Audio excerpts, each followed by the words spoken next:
श्री शिवाय नमस्तुभ्यम। गुरुजी प्रदीप मिश्रा जी ने हम सभी को दशा माता व्रत हो या सभी व्रतों के कोई ना कोई श्रेष्ठ कार्य पहले से ही बता रखे हैं, वही इस वीडियो में बताना चाहूँगी। 2024 में 4 अप्रैल दिन गुरुवार के दिन दशा माता का व्रत किया जाता है। अगर आपके यहाँ व्रत नहीं भी करते हैं तो भी इन सरल से कार्य को कर कर आप जो है अपने नवग्रहों की दशा को सुदृढ़ कर सकते हैं, घर की गरीबी मिटा सकते हैं, रोग संकट पीड़ा का निदान कर सकते हैं। साथ ही एक ऐसा समय जिसे राहु काल कहा जाता है, जिस समय दशा माता की पूजा नहीं करनी चाहिए, वह वीडियो मैं आपको बताना चाहूँगी, तो अंत तक वीडियो में बने रहिएगा। शास्त्र प्रमाण कहता है माता रानी के ही स्वरूप के रूप में दशा माता मानी जाती हैं। यह व्रत चमत्कारी है, इससे परिवार की कोई भी दशा होती है, जैसे शनि राहु की दशा चल रही होती है या किसी न किसी स्वरूप में कोई खराब परिस्थिति चल रही होती है जिस कारण से रोग संकट बढ़ रहे हैं, तो कहा जाता है इस व्रत को करने से दुर्भाग्य दूर होता है और सौभाग्य में निरंतर वृद्धि होती है। खूब महिलाएं इसे करती हैं व्रत के स्वरूप में और सुंदर फल प्राप्त करती हैं। 2024 में तो बहुत दुर्लभ संयोग हो रहे हैं क्योंकि गुरुवार का दिन है।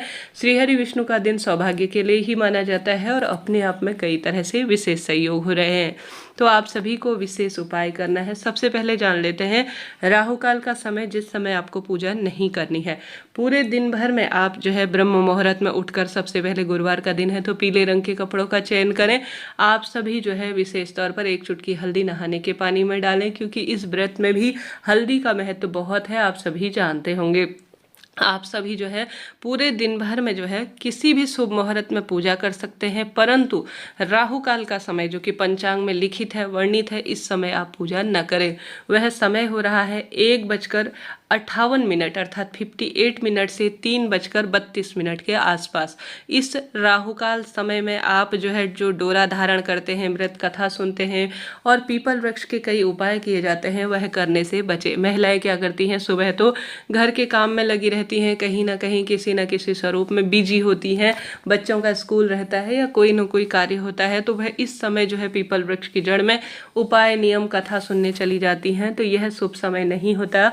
इसे जो है इस समय को जो है किसी भी शुभ कार्य के लिए नहीं करना चाहिए। तो मैंने स्क्रीन पर भी यह समय दिया है, इस समय आप राहु काल में पूजा ना करें, तब जाके आपका व्रत सौभाग्य के स्वरूप में बदलेगा। साल भर में यह एक ही बार उपाय व्रत किया जाता है जो कि दुर्भाग्य को दूर करता है। तो आपको उपाय करने के लिए कहाँ जाना है, ध्यान से सुनिए। आप सभी को कोशिश करनी है दशा माता व्रत में जरूर से जो है गौ माता को कुछ विशेष वस्तु खिलानी है। जैसे आप गुरुवार का दिन है गुड़ चना खिला सकते हैं। आवश्यक रूप से आप सभी जो है श्रीहरि विष्णु का ध्यान आवाहन करते हुए पीले रंग की वस्तु का दान करें। एक समय का भोजन गरीब ब्राह्मण को दान में दीजिएगा। उपाय करने के लिए आपको पीपल वृक्ष की जड़ में चले जाना चाहिए। कहा जाता है पीपल वृक्ष की जड़ में ही नल दमयंती की कथा सुनी जाती है और जो डोरा होता है ना, वह धारण किया जाता है। ऐसी स्थिति है कि पीपल वृक्ष बहुत दूर है, किसी कारण से कोई परिस्थिति ऐसी है, तो आप सभी घर पर जो है दशा माता की मूर्ति प्रतिमा के सामने या पीपल वृक्ष की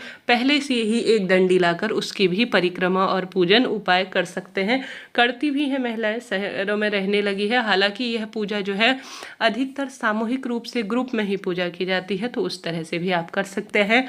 आप सभी को क्या करना है कि एक पीपल का पत्ता ले लेना है और आप सभी को उपाय करने के लिए हल्दी की आवश्यकता होगी। हल्दी पिसी हुई होनी चाहिए और थोड़ा सा आपको मेहंदी की आवश्यकता होती है, ठीक है।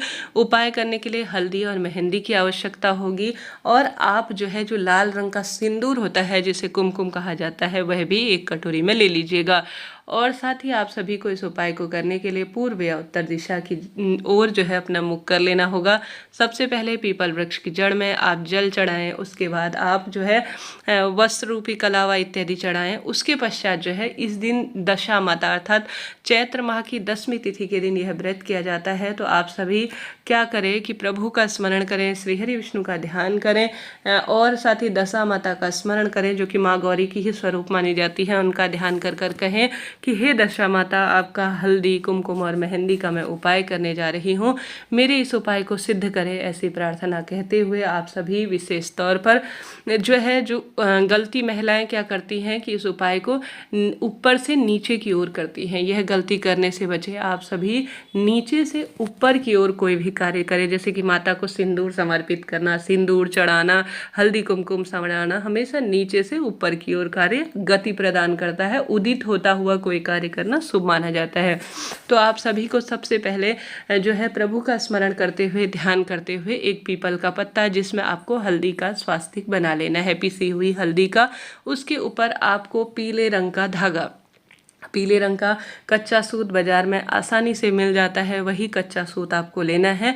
उसे 10 बार आपको किसी भी, अर्थात 10 तार का यह डोरा होता है। जैसे कोई भक्तजन अपने हाथों में ही अपने गले में जितना धारण करते हैं, जितना लंबा बनाना चाहते हैं उतना लंबा इसे बना लेते हैं। तो आप सभी 10 तार का एक धागा ले लीजिए। उस हल्दी की ढेरी भी बना सकते हैं। हल्दी का स्वास्तिक बनाना शुभ माना जाता है। उसके ऊपर आप सभी विशेष तौर पर यह जो डोरा होता है वह रख दीजिए। उसके बाद आप सभी उस डोरे के ऊपर थोड़ा सा हल्दी कुमकुम और मेहंदी इत्यादि सभी चीज़ें, रोली चंदन मोली इत्यादि समर्पित करें ताकि यह अभिमंत्रित हो जाए। उसके बाद आपको पीपल वृक्ष की जड़ में नीचे से ऊपर की ओर 10 बिंदियाँ आवश्यक रूप से हल्दी की लगानी चाहिए। 10 बिंदियाँ आपको कुमकुम की लगानी चाहिए नीचे से ऊपर की ओर अनामिका उंगली से, और साथ ही 10 बिंदियाँ हल्दी कुमकुम और मेहंदी इन तीनों की लगानी चाहिए। ऐसी मान्यता है, इससे संकट कटते हैं और दशा माता की कृपा परिवार पर बनती है। साथ ही आप सभी को गेहूँ 10 जगह आप सभी को 10 स्थान पर, उसी पीपल वृक्ष की जड़ में 10 स्थान पर गेहूं की ढेरी समर्पित करनी चाहिए कि हे माता, गेहूं सूर्य ग्रह से संबंध रखता है और यह मैं आपको समर्पित कर रही हूँ। मेरे परिवार के सभी कष्ट कटे, नवग्रहों की दशा सुदृढ़ हो, ऐसी प्रार्थना करते हुए 10 ढेरी आपको गेहूं की पीपल वृक्ष की जड़ में अपने हाथों की मदद से अलग अलग रख देना चाहिए। ऐसी मान्यता है, इससे रोग दोष संकट पीड़ा का नाश होता है। इसके पश्चात आप हल्दी कुमकुम समर्पित किया हुआ डोरा जो पीपल वृक्ष की जड़ में आपने समर्पित किया है, उसे गले में आपको श्री शिवाय नमस्तुभ्यम कहते हुए दशा माता के जयकारे लगाते हुए धारण कर लेना चाहिए। इसके पश्चात थोड़ा सा गेहूं के दाने अपने हाथ में लेकर पीपल वृक्ष की जड़ में ही आपको नल दमयंती की कथा का श्रवण करना चाहिए, आपको सुनना चाहिए। ऐसी मान्यता है, इससे सभी तरह के पाप नष्ट होते हैं और मन की कामना तत्काल सिद्ध हो जाती है। इसके बाद बड़े बूढ़ों को प्रणाम कर कर आपके यहाँ जो रिवाज है, जो चलन है कि आप उनको साड़ी कपड़ा वस्त्र इत्यादि देते हैं, वह दीजिएगा। और साथ ही आप सभी अगर संभव हो 10 सिक्के या 10 रुपये या 11 रुपये पीपल वृक्ष की जड़ में समर्पित कर कर आइएगा। ऐसी मान्यता है, इस दिन 10 चीज़ों की महत्वता है, 10 के अंक की बहुत अधिक महत्वता है। बचा हुआ हल्दी और कुमकुम जो आप अपने साथ लेकर गए हैं, उसे अपने घर पर, मेरे घर में वैवाहिक कार्य हो, संतान हो, रोग कर्ज से मुक्ति मिले और घर की दशा सुदृढ़ हो, यह प्रार्थना करते हुए घर के दरवाजे पर आप सभी को 10 टिक्कियाँ अर्थात 10 बिंदियाँ लगा देनी चाहिए। कई भक्तजन 10 हल्दी के छापे भी लगाते हैं। इच्छा आपकी है, आप अपनी इच्छा शक्ति सामर्थ्य अनुसार इस कार्य को करें। साथ ही पीपल वृक्ष की परिक्रमा करें और अपने सौभाग्य में वृद्धि करें। इस तरह से आपको यह कार्य करना है, उपाय करना है, निश्चित ही आपको लाभ होगा। वीडियो उचित उपयोगी रहता है तो लाइक करें, शेयर करें, सब्सक्राइब करें, कमेंट्स में हर हर महादेव लिखना न भूलें। जय माता दी दोस्तों।